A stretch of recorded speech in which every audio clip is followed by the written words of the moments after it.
So today I'm going to be talking about what lucid dreaming is, how to do it, the benefits to it, and the side effects to it. So lucid dreaming is when you're able to control what happens in your dream when you're sleeping. To be able to do this, you have to first become aware that you are lucid dreaming. And there are many ways to prepare for this and what to do when you are dreaming. So some ways to prepare for lucid dreaming is a couple things you have to do during the day when you're awake.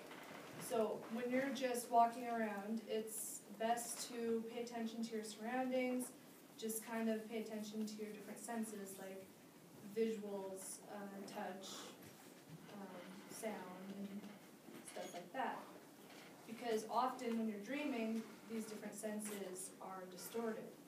And so when you're able to really identify how everything acts and how everything is, when you are dreaming, you'll be able to recognize when something isn't right.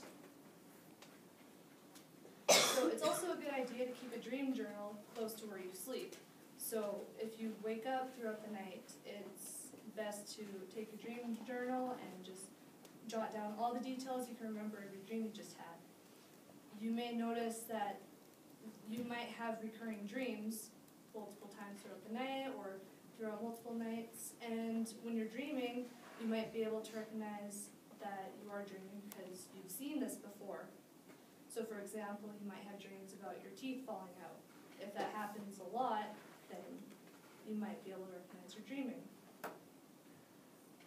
It's also best to have your dream journal because you might say, oh, well, I'll probably remember my dream later on in the day, but likely you'll forget most of the details or your whole dream altogether, so it's just best to write it down when you can. So another thing you should do, before you fall asleep, you should repeat a phrase to yourself over and over, like, tonight I will lucid dream, because then you'll be more likely to lucid dream. Now, when you are dreaming, you should try to look out for certain things.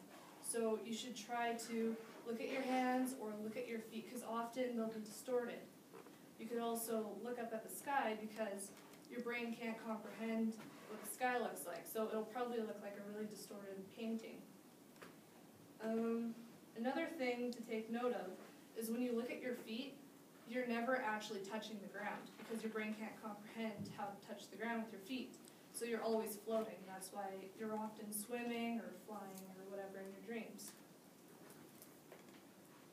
Another thing you can do is to hold your mouth closed and pinch your nose and see if you can still breathe, because if you can, then you'll know you're dreaming. Once you realize you're dreaming, you can do literally whatever you want. You can fly, you can swim, you can meet people, you can see people that are alive or are dead, are real or not real. You can really just do whatever you want. If you're having a nightmare, you can just make whatever is making it scary go away, or you can force yourself awake. One thing to be aware of when you're lucid dreaming is that sometimes you may find yourself in sleep paralysis.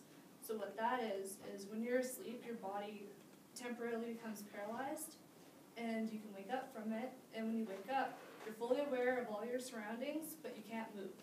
And so one thing to do to kind of overcome that is to slowly try to wiggle your toes or your fingers and just work your way up your arms, your legs, or whatever until you can move again.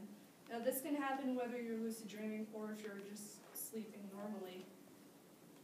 So that's just something to be aware of. Now, personally, I've lucid dreamed probably at least once, and it's actually pretty cool, and I definitely recommend